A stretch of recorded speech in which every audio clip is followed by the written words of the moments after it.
You know, there's one watch brand in particular that I think isn't spoken about enough in the industry, and it is Jaeger LeCoultre. And let's just call it JLC for short at the moment, because with my Scottish accent, that's probably a little bit easier. And then the other day, I put up a community tab for you subscribers out there, and I was showcasing the JLC Polaris. And I asked you guys if you thought it was a good watch, and there was mixed reviews about it.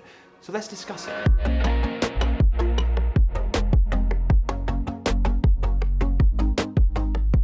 Welcome back to the Chisholm Hunter channel. My name is Harrison as always, and today we are blessed with the presence of a Jaeger LeCoultre, or JLC Polaris, and we're discussing whether it's any good. But before we kick off with that discussion, I read something quite interesting. JLC themselves were created in 1833, and through this extensive history, they've become known for a couple of different things, but one thing in particular is clear to me. They are one of the masters of movements in the industry. In fact, they're such a master of movements that back in the day, they created the caliber 920, which supplied Patek Philippe, Vacheron Constantin, and Audemars Piguet. What does that say about JLC? But anyways, let's get straight into this JLC Polaris, the one that is sitting to my left, that has a strikingly gorgeous style. I have to say that even before we start because it's absolutely bloody beautiful. It comes in at 41 millimeters in diameter, which is a pretty comfortable sort of size for most wrists. Now yes, I would quite like to see a 39 version of this, but I don't think that the 41 kind of makes it unwearable. It's not too big, however, I would like to see it smaller.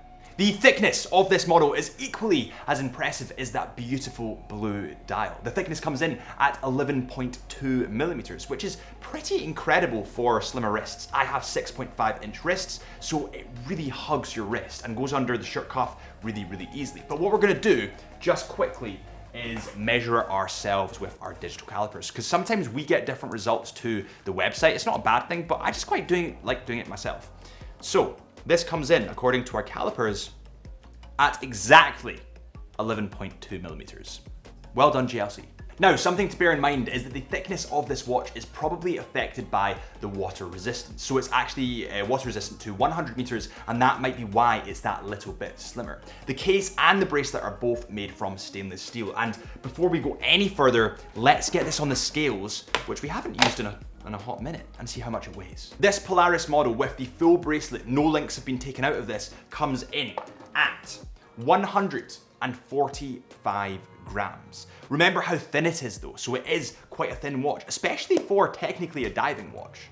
The stainless steel has a combination of brushed and polished. So actually on the bezel running around the edge of this watch, you can see that polished line, and also on the side of the lugs, accentuating the lugs and making it almost look a little bit more elegant and a little bit more curved around the wrists. When we get to the bracelet, we are blown away. And when I say we, I mean pretty much just me. It has a combination of brushed and polished steel that works wonderfully together. And it also has a butterfly clasp with the Jaeger LeCoultre logo in between it.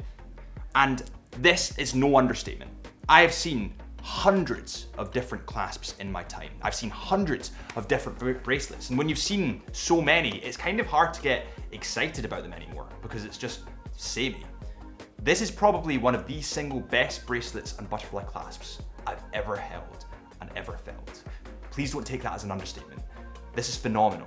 Now, on the note of that butterfly clasp that we can see just here that opens just so smoothly, we did get a comment on the community tab when we posted this watch saying, you know, why would a diving watch have a butterfly clasp? And yes, I kind of understand where you're coming from actually, but my rebuttal to that would be, are you ever gonna dive with this watch?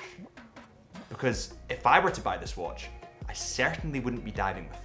I would like to wear this watch to work, to have that sporty, elegant feel when I'm going about my day. I like knowing that my watch is capable of doing something, but not actually doing it. I have a couple of different divers in my collection at the moment, and I can honestly say I've not been lower than 10 meters underwater. So to me, that's not a problem, but I do understand where you're coming from. And on the same note, I do have to say, if I was diving personally, or even when I'm going underwater, like I don't really dive, I'm gonna be honest. When I go underwater, when I go into the sea, if I'm filming on the GoPro or whatever I'm doing, I'm very aware to change my metal bracelet over to either a rubber strap or a NATO or whatever I want to change it over to. So if you're diving with this model, in order not to bash up that beautiful bracelet, I would just stick a different strap on it. But moving on from that bracelet, let's move into the case shape, let's move into the face, and finally let's move on to the moon. But before we do, it is time for the Chisholm Hunter tradition, which is of course the wrist check. What is on your wrist today? I love seeing all the weird and wacky watches that you guys come up with. Some of the micro brands are absolutely incredible. Please put them in the comments. I am currently wearing the Tissot PRX Powermatic 80 green dial. It is fantastic. Now, when we move on to the bezel of this model, you can actually see that it's an interior bezel. It is on the inside of the glass instead of the outside like normal diving watches. Now, one thing that this does add that is really, really cool is a layer of depth. If you actually look at the bezel, it slopes down towards the face of the watch before it plateaus into a flat face, which is just unbelievable in terms of the depth that it creates. And then we get to the right hand side, you can see that this turns the bezel, and the crown at the right hand side, the bottom at the right hand side, winds the watch or changes the time. It's just a really nice feature.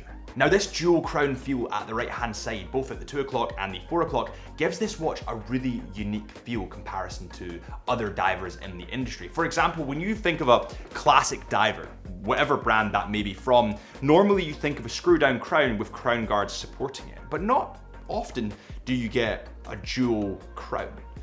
I like that. Now, one thing I did notice when spinning that bezel, which by the way is insanely addictive, it's such a smooth, slick motion. It's almost like warm butter. That was really weird, but you kind of get what I mean. The mechanism is almost so smooth and so like warm butter that it moves quite easily, as it should. However, I can see this being a little bit of a problem if someone knocks that little thing with an elbow or whatever it is and it moves the bezel slightly. Now, it's not really an issue for me because I would never go diving, but what I would love to see from Jaeger LeCoultre or JLC is a locking mechanism for that. I think that would really solidify that bezel, but that's just a personal thing. And now we move on to possibly one of the most beautiful blue dials I've ever seen. And I think there's a couple of reasons behind it. I think the depth that it creates, the textures that it has, and the way that it reflects the light all play in a kind of symphony of beautiful colors. But before we cover that, let's cover something else that's pretty important. Chisholm Hunter are actually official stockists of Jaeger LeCoultre watches, or JLC watches, and they've just introduced something on the website that is honestly a watch nerd's dream. You can try on this watch from the comfort of your own home. You don't need to go into a store. You can literally just tap the try it on functionality. Go onto your camera, take a photo of your wrist, and it will put the watch on your wrist so that you can try it on. That's cool. Anyway, as I was saying about this beautiful dial, let's start from the outskirts of the dial and work our way in because there's just so much to cover. Firstly, you have that bezel that is sloping in and is in kind of a glossy blue color. Now that reflects wonderfully with the light without draining the readability. So that's point one. Point 2 is the secondary ring with all the numerals in it. So it has a 12, 3, 6, and 9 mark, and the rest of the sort of indices are those batons that we can see. But they are on a matte, almost sand-blasted, beautiful blue texture. Now this is smart, and it's smart for a couple of different reasons, but let me just cover the main reason. When you get a sunray pattern, sometimes that sunray pattern can be quite intense and quite bright depending on the light you're in, thus kind of taking away from the readability. Whereas when it's a matte or a sand blasted texture, it kind of diffuses that light a little bit when it runs through the dial. Therefore, this is insanely readable in any weather. And then we get to point 3.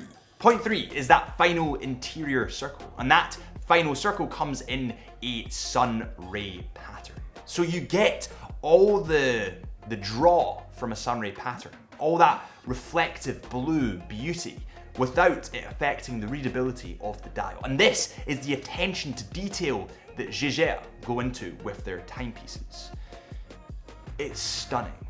The hands, as well as the indices on this model, are highly, highly polished, and they reflect wonderfully when you shine them in the light. In fact, they almost look white in that reflection, which makes it play against that dark blue dial wonderfully. This is a highly, highly readable dial, and I think it's no mistake that it's a highly readable dial. Jaeger have thought this through from the start. This was their intention while making it. It wasn't a fluke. As well as this, because it is a diving watch, technically a sports watch, it has lume. So let's have a look at the lume.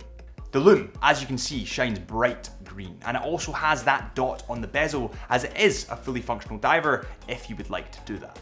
And now we get to the best bit for us watch lovers out there, which of course is the movement of this beautiful timepiece. And I forgot to say, it also has sapphire crystal glass, just something to note. And on the underbelly of this watch, it has an open case back so that you can see all that watch-loving goodness. But let's get into the details. The movement in this model is the Jaeger LeCoultre caliber 898. It is of course automatic, has 195 components, beats at 28,800 VPH or vibrations per hour, has 30 joules and a power reserve of 40 hours. Now, when it comes to movements being in-house, that can be a sticky term in our industry because there are brands that buy certain components from out with the brand and they can still call it an in-house movement if it's over a certain percentage that is their movement, if that makes any sense. But when it comes to Jaeger LeCoultre or JLC, everything is created in their factory, down to the last spring. It's fantastic. Another thing to note when talking about JLC is their 1,000-hour strict quality control testing procedure. This is nuts. Now, this unique program provides internal certification tests that far exceed official chronometry tests. It includes movement testing before and after casing and extends through assembly according to conditions that match daily wear. The more that I was reading about JLC, the more respect that I gained for them. I mean, they have literally supplied some of the biggest names, or actually, let me rephrase that. They have supplied the biggest names in the watch industry with their movements. Their movements are absolutely unfaultable. It's unbelievable. Now, yes, you could argue that, oh well, they could have a 50-hour power reserve or a 60-hour power reserve instead of 40. But the thing is, everything that they are creating is created in-house, is tested beyond belief. And if you have an automatic watch on your wrist, the odds are that if you're leaving it for more than 2 days in the safe anyway, that you're not going to wear it for a couple of weeks, and then you have to wind it anyway. So I don't see that as a big issue. I mean, the quality of these watches, for the money you're paying, in my opinion, is unparalleled. And the more that I look at these watches in person and actually play with them, I actually had a reverso here the other day, and the reverse system, so to speak, is just insane. I mean, I don't understand how they've actually made it so that it never has any wear and tear. Yes, of course, you need to get it serviced, but to have that functionality for a watch to slide out and flip over without any wear and tear going on at the same time is pretty outstanding. So going back to the question of this video, is the Jaeger LeCoultre Polaris a good watch? Hell yes. If you have enjoyed this video, then please hit that subscribe button. Me and Drew in the studio would really, really appreciate it. This is the Chisholm Hunter channel. My name is Harrison, and we'll be back with another time on the wrist real soon.